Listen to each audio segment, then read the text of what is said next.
독일의 베를린의 평범한 아파트에서 상상도 못할 일이 벌어졌습니다. 한국에서 온 유학생이 가져온 캐리어 하나. 그 안에 담긴 몇 가지 물건이 뜻밖에도 한 독일 여성의 인생을 송두리째 바꿔놓았다고 하는데요. 위장병과 불면증으로 고통받던 그녀는 우연히 선물처럼 받은 한국에서 온 캐리어 덕분에 다시 살아갈 힘을 찾았습니다. 처음에는 이게 뭐야? 하며 고개를 갸웃거리던 독일 친구들도 이제는 한국에서 그거 어떻게 구해? 하며 앞다투어 찾고 있습니다.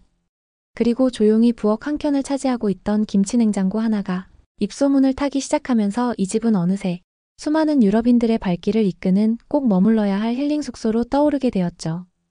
그녀의 작은 집은 점점 더 따뜻한 이야기로 가득 차기 시작합니다. 그녀는 어떤 사연으로 치유의 공간이라 불리는 게스트하우스를 열게 되었을까요?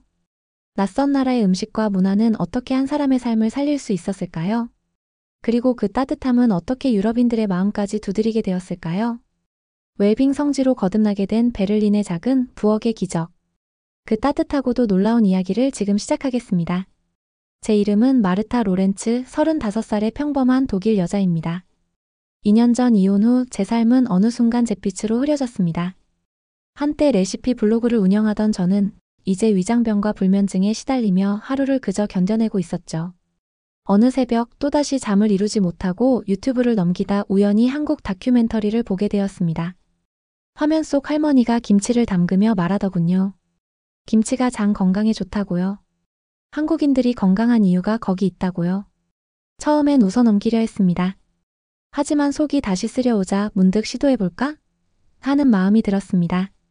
다음 날 아침 용기를 내어 베를린의 아시아마트로 갔습니다. 배추며 고춧가루며 낯선 재료들을 사서 집으로 돌아왔죠. 인터넷 레시피를 따라 김치를 담가봤지만 결과는 처참했습니다. 짜기만 하고 발효도 잘 되지 않았죠. 김치통을 바라보다 문득 눈물이 났습니다. 어쩐지 망가진 제 인생을 들여다보는 것만 같았거든요. 그즈음 독일 요리 포럼을 보다가 우연히 어떤 글이 눈에 들어왔습니다. 한국 음식에 대해 궁금한 점이 있으면 연락주세요. 이은서. 베를린에서 유학 중이라는 한국 학생이 쓴 글이었습니다. 망설이다가 용기를 내어 메시지를 보냈습니다. 김치를 만들다 실패했다는 이야기와 함께 도움이 필요하다고요. 은서는 곧 답장을 보내왔습니다. 시간이 괜찮다면 카페에서 만나자고요. 며칠 후 작은 카페에서 우리는 처음 만났습니다. 제 이야기를 들은 은서는 웃으며 말했습니다. 자신도 처음엔 그랬다고요. 그리고 괜찮다고 천천히 하면 된다고요. 그렇게 저는 오랜만에 따뜻한 말을 들었습니다. 은서는 한국에 잠시 다녀올 예정이라며 필요한 게 있다면 가져다 주겠다고 했습니다. 2주가 지난 어느 날 제 아파트 문 앞에 큰 캐리어가 도착했습니다. 은서가 보내준 선물이었죠. 캐리어를 열자 낯설지만 어딘가 익숙한 향이 코끝을 스쳤습니다. 잘 익은 김치통, 전기장판이라고 적힌 물건, 맥심 커피 스틱, 햇반, 신라면, 그리고 불닭볶음면까지. 각각의 물건 옆에는 은서가 정성껏 쓴 설명이 함께였죠. 떨리는 마음으로 김치통을 열었습니다. 새빨간 김치에서 올라오는 시큼하고 진한 냄새에 눈이 잠깐 감겼습니다. 한 점 집어 먹어보니 제가 만들었던 김치와는 전혀 달랐습니다. 입에 넣었을 때 제가 만든 김치와는 비교할 수 없는 맛이 퍼졌습니다. 짜지도 심심하지도 않은 단단한 맛. 속이 천천히 풀리는 것 같았죠. 그날 저녁 저는 오랜만에 따뜻한 밥 한 끼를 먹었습니다. 햇반 위에 김치를 올려 먹으니 속이 먼저 반응하더군요. 맛보다 위안이 먼저 밀려왔습니다. 식사 후엔 전기장판을 꺼내 깔아보았습니다. 콘센트에 꽂고 스위치를 켜자 이내 따뜻한 기운이 발끝부터 차오르기 시작했죠. 그 위에 몸을 뉘이자 마치 겨울 햇살 아래 놓인 담요처럼 포근했습니다. 그리고 정말 오랜만에 놀라운 일이 일어났습니다. 그날 밤 저는 2년 만에 처음으로 12시간을 푹 잤습니다. 새벽에 한 번도 깨지 않고 말이죠. 다음 날 아침 눈을 떴을 때는 몸이 가뿐하다는 걸 느꼈어요. 늘 거슬리던 속이 고요했고 머릿속도 맑았습니다. 은서가 보내준 커피를 타서 한 모금 마셨습니다. 은은한 달콤함에 마음까지 부드러워지는 기분이었죠. 창밖을 보니 여전히 베를린의 하늘은 잿빛이었지만 오늘따라 조금 다르게 보였습니다. 마치 제 마음에도 작은 햇살이 들어온 것처럼요. 일주일이 지나자 몸에 눈에 띄는 변화가 찾아왔습니다. 아침마다 맥심 커피로 하루를 시작하고 끼니마다 김치를 곁들여 먹었죠. 전기장판 덕분에 밤에도 푹 잘 수 있게 되었고 속쓰림도 조금씩 가라앉기 시작했습니다. 어느 날 아침 거울을 보다가 깜짝 놀랐습니다. 창백하던 얼굴에 혈색이 돌고 눈빛도 맑아진 거예요. 그동안 우울증 약을 먹어도 나아지지 않던 증상들이 한국 음식을 먹으면서 조금씩 좋아지고 있었죠. 점심시간이 되면 신라면에 도전했습니다. 은서의 설명대로 물을 끓이고 면과 스프를 넣었어요. 빨간 국물이 보글보글 끓어오르자 매콤한 향이 주방 가득 퍼졌습니다. 처음엔 조심스럽게 국물 한 모금을 떠먹었는데 생각보다 맵지 않고 시원한 맛이 입안 가득 퍼졌죠. 국물을 들이키며 면발을 후루룩 먹고 나니 땀은 났지만 속은 맑아졌습니다. 묘하게 개운한 기분이었어요. 저녁 무렵 캐리어 한쪽에 들어있던 불닭볶음면 봉지가 눈에 들어왔습니다. 강렬한 붉은 포장과 매운맛 주의라는 문구가 눈길을 끌었죠. 은서가 농담 반 진담 반으로 했던 말이 떠올랐습니다. 이건 한국에서도 용기 있는 자만 먹을 수 있다는 음식이에요. 속이 아직 완전히 회복되지 않은 저는 과감히 도전할 수는 없었지만 이 낯선 봉지는 이상하게도 정겨웠습니다. 언젠가 누군가 놀러오면 함께 웃으며 먹어보자는 생각이 들더군요. 그래서 조용히 부엌 한켠에 남겨두었습니다. 언젠가 찾아올 누군가와의 작은 모험, 아마도 유쾌한 이벤트가 되어줄 것 같았거든요. 대신 그날 밤엔 은서가 추천한 부드럽고 속에 부담 없는 미역국을 끓여보았습니다.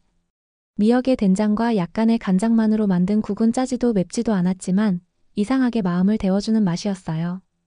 혼자 먹는 저녁상이었지만 그 국을 마시는 동안만큼은 누군가 곁에 있는 것 같았죠.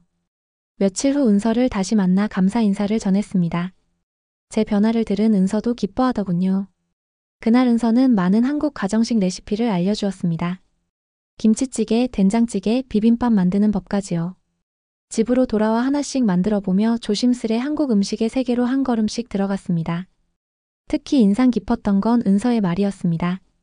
한국 사람들은 배를 따뜻하게 해야 몸 전체가 따뜻해진다고 믿는다더군요. 그래서 바닥을 데우는 온돌 문화가 발달했고 전기장판도 그 흐름 속에서 만들어진 거라고요. 그 말을 듣고 나니 따뜻한 전기장판 위에 누웠을 때 왜 그렇게 편안했는지 알 것 같았습니다. 마치 누군가에게 조용히 감싸 안긴 기분이었거든요. 어느 날 오랜 친구 안나가 집에 놀러 왔습니다. 그녀 역시 이혼 후 힘든 시간을 보내고 있었죠. 김치찌개를 끓여주었더니 처음엔 낯선 냄새에 주저하다가도 한 숟가락 맛본 후 눈이 휘둥그레졌습니다. 생각보다 정말 맛있어. 맵긴 한데 자꾸 당긴다며 밥 한 그릇을 금세 다 비워내더군요. 식사 후에는 전기장판 위에 누워보게 했어요.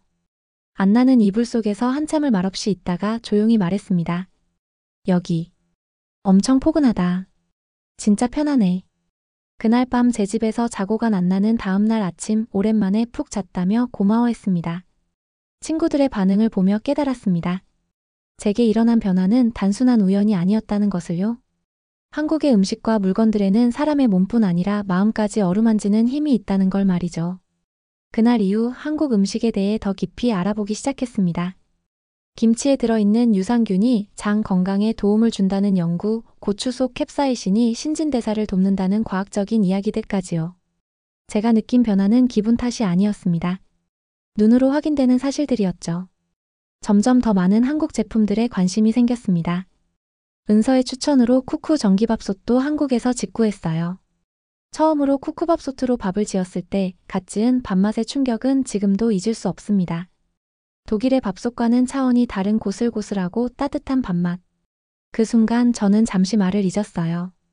이제는 매일 아침 쿠쿠로 지은 밥 위에 김치를 올려 먹는 것이 일상이 되었습니다. 그러다 문득 이런 생각이 들었죠. 이렇게 좋은 것들을 나만 알고 있기엔 너무 아깝다. 특히 저처럼 삶의 균형을 잃고 방황하던 이들에게 이 기적 같은 경험을 전하고 싶었습니다. 쿠쿠밥솥이 도착한 날을 저는 잊지 못할 거예요. 독일 배송기사분이 무거운 상자를 들고 왔을 때부터 가슴이 두근거렸죠. 포장을 뜯자마자 반짝이는 밥솥이 모습을 드러냈어요. 그 안엔 은서가 정성껏 번역해서 써준 독일어 손글씨 메모도 함께 들어있었습니다. 설명서는 온통 한글이었지만 그 메모 덕분에 마음이 놓였죠. 처음으로 밥을 지어보던 날 부엌에 고소한 밥 냄새가 퍼지자 눈물이 날 뻔했습니다.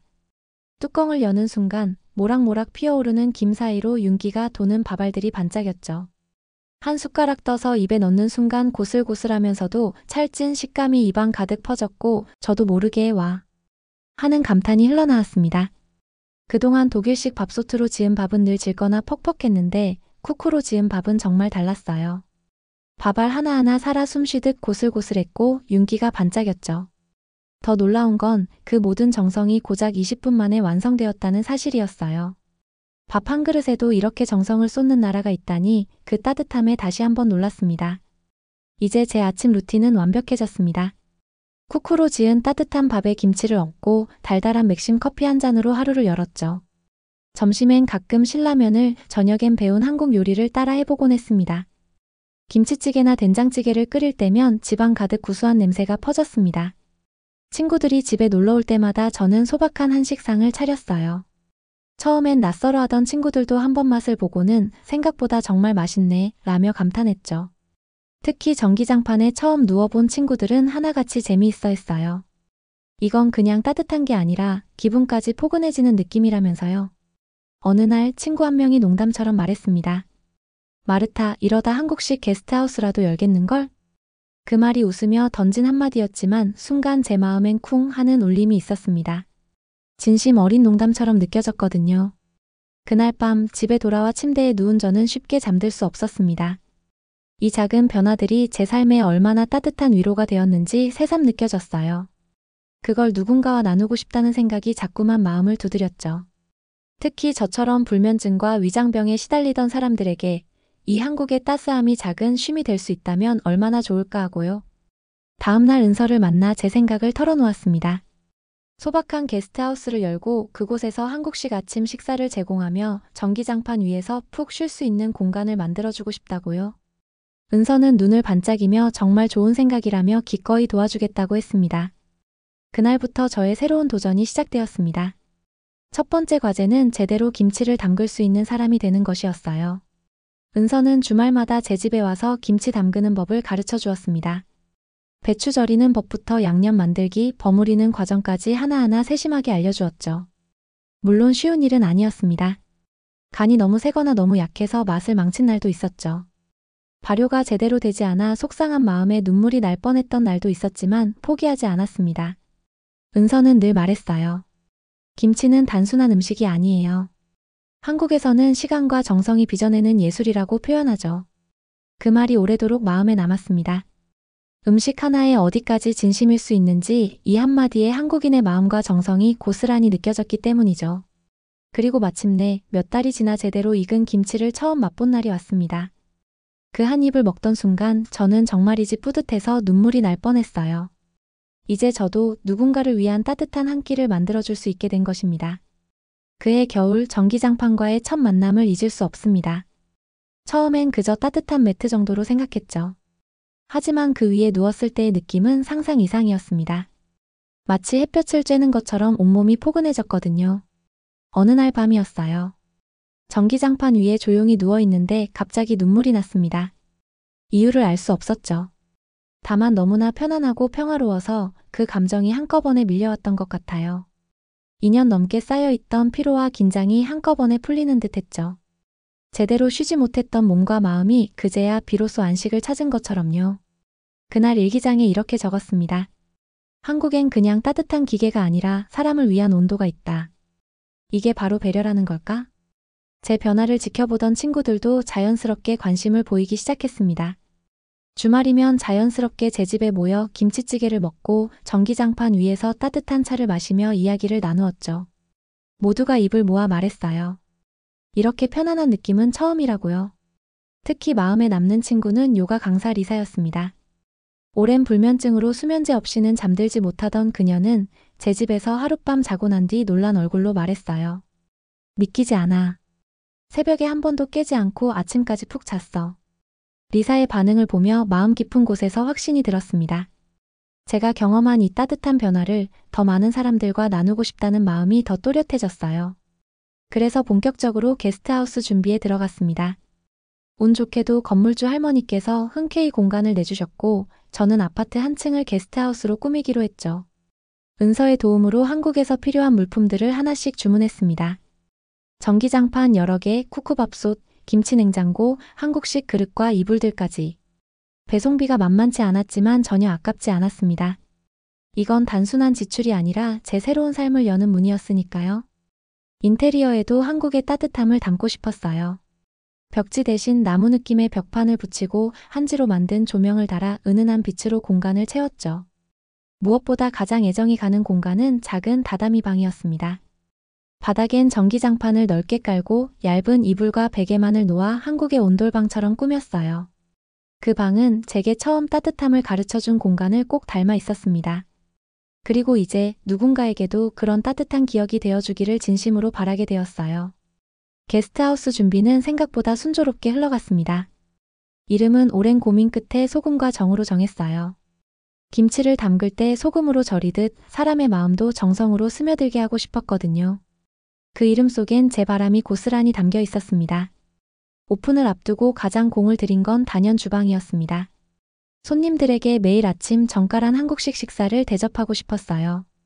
그러려면 제대로 된 주방이 꼭 필요했죠. 가스레인지부터 냄비 하나하나 모두 새로 장만했고 김치냉장고는 말할 것도 없이 중심에 놓였습니다. 그리고 마침내 첫 손님을 맞이하는 날이 찾아왔습니다. 프랑스에서 온 젊은 여행자였어요. 예약할 때 한국식 아침 식사라는 말이 궁금해서 선택하게 됐다고 하더군요. 다음 날 아침 정성껏 아침상을 차렸습니다. 갓 지은 따뜻한 밥, 잘 익은 김치, 구수한 된장국, 노릇하게 부친 계란말이, 그리고 손수 무친 나물 반찬들까지. 처음엔 조금 낯설어 하던 청년은 첫 숟가락을 뜨고는 눈빛이 달라졌습니다. 특히 김치 맛에 푹 빠져 계속 더 달라고 했을 때 저는 속으로 뿌듯하게 웃었죠. 그날 밤 그는 전기장판이 깔린 방에서 잠을 잤습니다. 다음날 체크아웃하면서 환하게 웃으며 말했죠.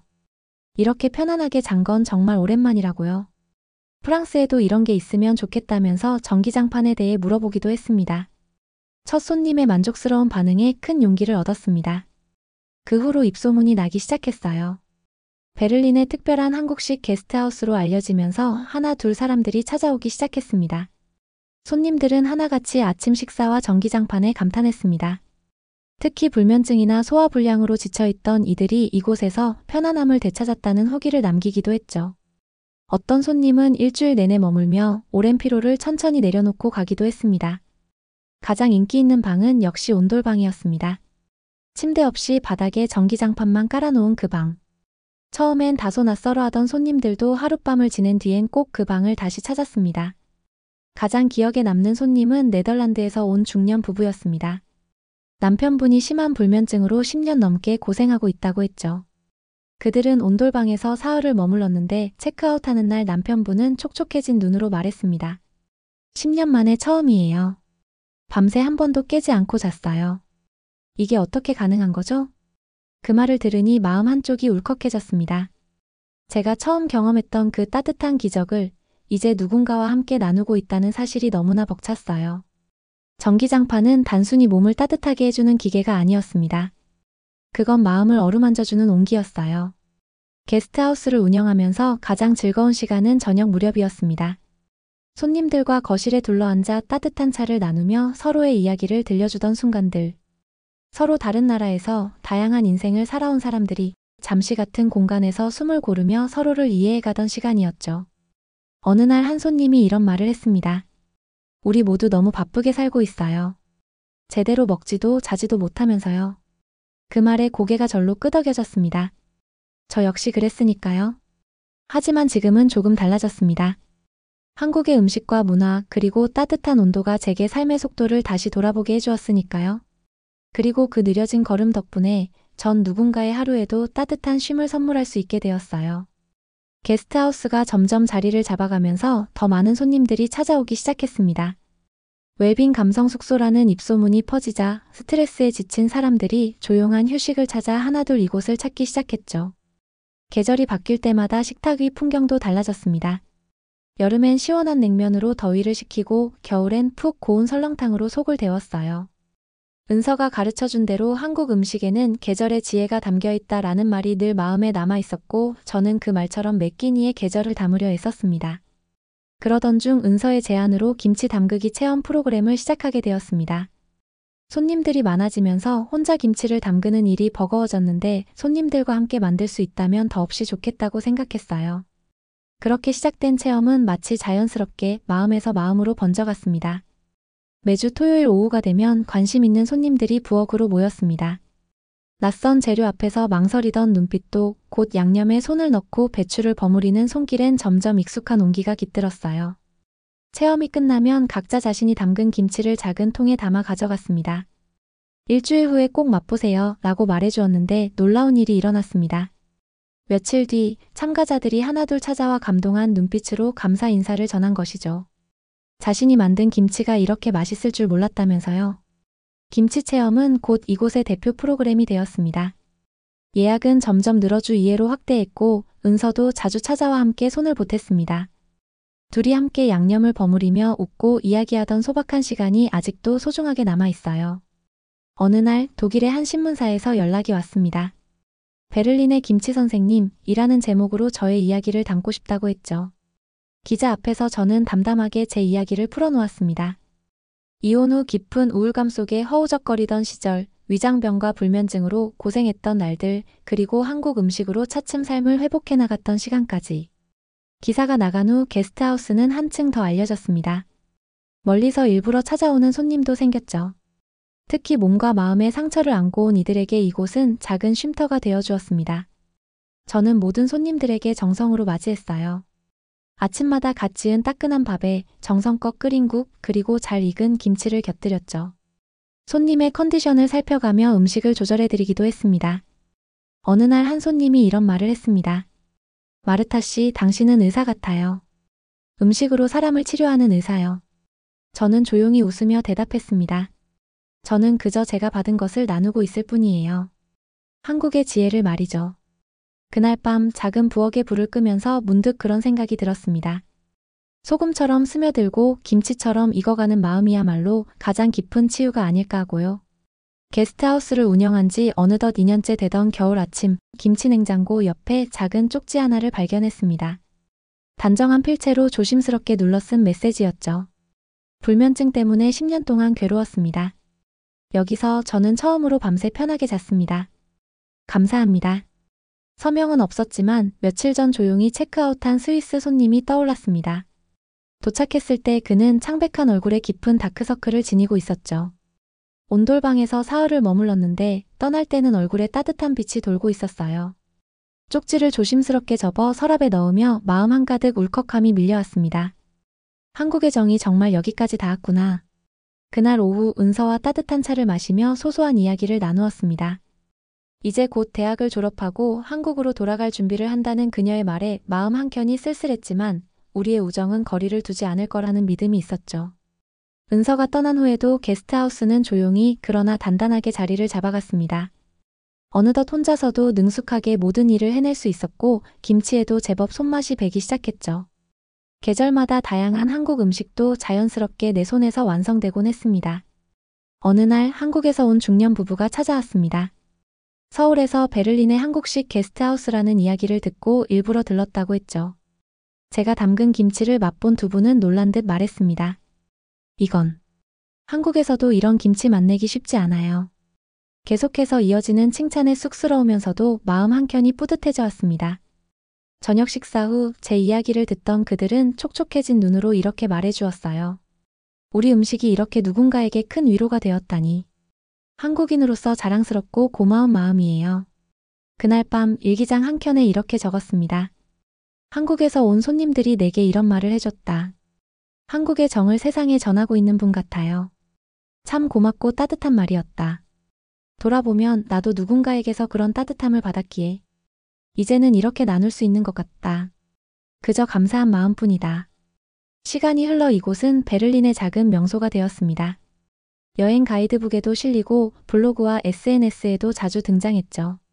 힐링 게스트하우스, 마음을 치유하는 곳, 한국의 정이 있는 곳. 이런 다양한 별명도 얻었어요. 그러던 어느 날 베를린의 한 출판사에서 연락이 왔습니다. 제 이야기를 책으로 내고 싶다는 제안이었죠. 제목은 김치가 선물한 기적이었습니다. 처음엔 망설였어요. 제 이야기가 그렇게 특별한가 싶었거든요. 하지만 편집자의 말에 마음이 움직였습니다.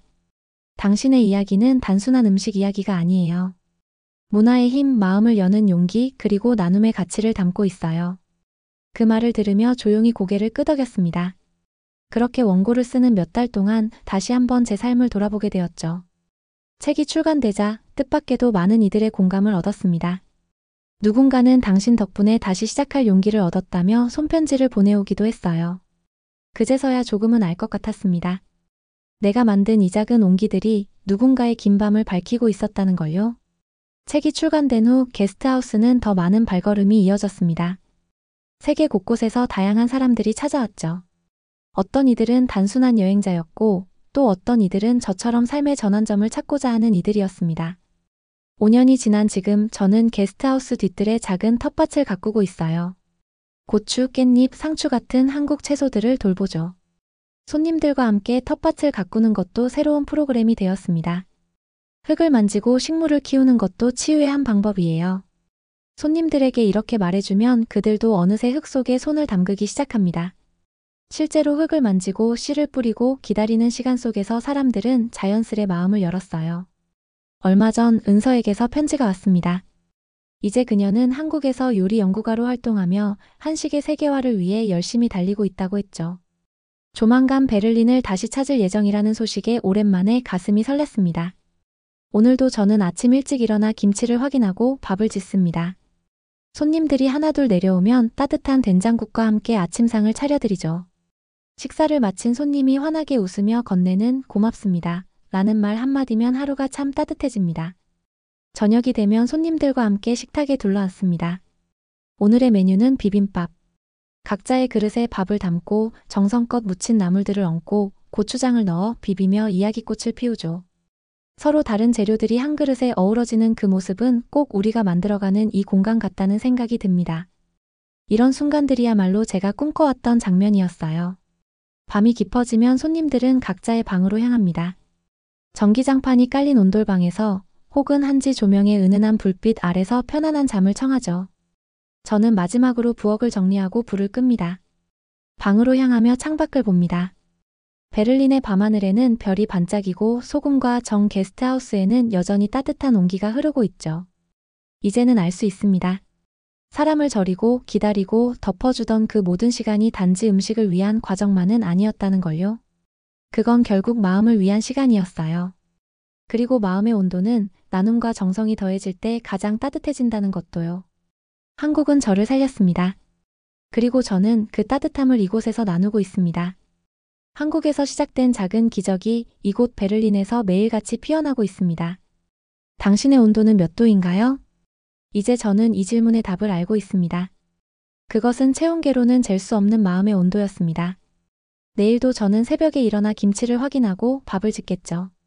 그리고 또 다른 누군가에게 한국의 따뜻함을 건넬 겁니다. 이것이 이제 저의 새로운 삶의 목적이자 현재 가장 깊은 기쁨이니까요. 오늘의 사연 어떠셨나요? 여러분의 생각도 댓글과 사연으로 함께 나눠주세요. 저는 여러분이 눌러주시는 좋아요에 힘을 얻어 더 흥미롭고 좋은 영상으로 돌아오겠습니다. 오늘도 이야기 들어주셔서 감사합니다. 행복한 하루 되세요.